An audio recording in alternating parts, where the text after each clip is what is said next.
చిత్తూరు జిల్లా గంగవరం నందు ఎస్పీ రిశాంత్ రెడ్డి ఆదేశాల మేరకు డీఎస్పీ సుధాకర్ రెడ్డి రాబడిన సమాచారం మేరకు సిఐ కృష్ణమోహన్, ఎస్ఐ ప్రతాప్ రెడ్డి తమ సిబ్బందితో బెంగళూరు జాతీయ రహదారిపై వాహనాలను తనిఖీ నిర్వహించారు. కర్ణాటక రాష్ట్రం బెంగళూరు నుంచి వస్తున్న ఒక ఓమ్ని కారుని అనుమాన స్థితిలో ఆపి తనిఖీలు చేయగా అందులో కర్ణాటక మద్యం బయటపడింది.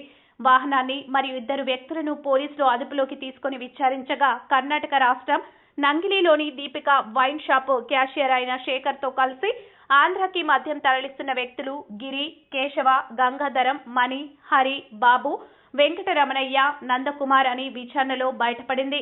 ఇప్పటికీ ఇద్దరు వ్యక్తులను మరియు ఓమ్ని కార్ 5 లక్షల విలువ చేసే మద్యాన్ని స్వాధీనం చేసుకున్నారు పోలీసులు. మిగతా వాళ్ల కోసం గాలింపు మొదలు పెట్టారు. త్వరలో వాళ్ళని కూడా అరెస్ట్ చేస్తామని మీడియా సమావేశంలో తెలియజేశారు డీఎస్పీ సుధాకర్ రెడ్డి.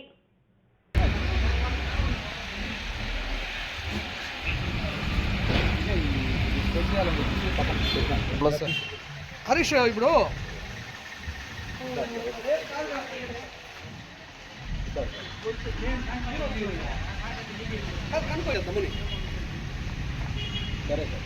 కనుకో సార్, ఎందుకంటే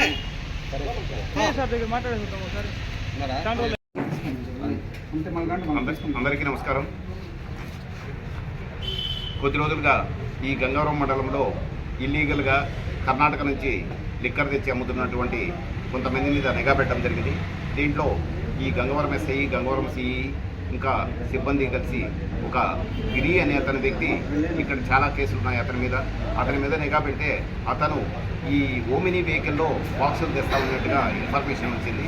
దీనికి సంబంధించి అతన్ని చేసి అంటే అతను బండి వదిలేసి వెళ్ళడం జరిగింది. దాంతోపాటు ఒక ఇద్దరు వ్యక్తులను అరెస్ట్ చేయడం జరిగింది. దాంట్లో కేశవులు అనే అతను, గంగాధరం అనే అతను ఇద్దరు దొరకడం జరిగింది. ఈ ఓమినీ వెహికల్ను చెక్ చేయగా దాంట్లో సుమారుగా 5,000 టెట్రా ప్యాకెట్లు కర్ణాటక మద్యం ఉంది. దీని విలువ సుమారుగా 5 lakhs ఉంటుంది. అలాగే ఓమినీ వెహికల్ కూడా ఒక 3 lakhs వరకు వర్త్ ఉంటుంది. వీళ్ళు ఎవరెవరికి ఇస్తారు ఏమి అనే దాని మీద వీళ్ళను ఇంట్రాగేట్ చేస్తే సుమారుగా 8 మంది దీంట్లో ఇన్వాల్వ్ అయినట్టుగా తెలిసింది. ఈ గిరి అనే అతని వ్యక్తి మీద కుర్రపల్లి ఇతంది, గంగవరం మండలము. ఇతని మీద ఇంతకుముందు కూడా 4-5 కేసులు ఉన్నాయి. ఇతను చాలా కాలంగా మనకు కళ్ళుగప్పి ఈ కర్ణాటక మద్యాన్ని తెచ్చి చుట్టుపక్కల గంగవరం మండలము, పలమనేరు మండలము, పంజాణి మండలంలో అమ్ముతున్నట్టుగా సమాచారం ఉంది. ఇతని మీద ఇప్పటికే 3-4 కేసులు ఉన్నాయి కాబట్టి ఇతని మీద పీడీ యాక్ట్ కూడా ప్రపోజల్ పంపడం జరుగుతుంది. ఇంకా కొంతమంది దీంట్లో ఎవరెవరు ఉన్నారు ఏం కదా ఇదంతా కూడా ఇంట్రాగేషన్లో ఇంకా తేలాల్సి ఉంది. ఇప్పటికైతే ఈ రోజు 5,000 టెట్రా ప్యాకెట్లను సీజ్ చేయడం జరిగింది. దీంతోపాటు ఒక ఓమినీ వెహికల్ను కూడా సీజ్ చేసి ఇద్దరిని అరెస్ట్ చేసి వాళ్ళని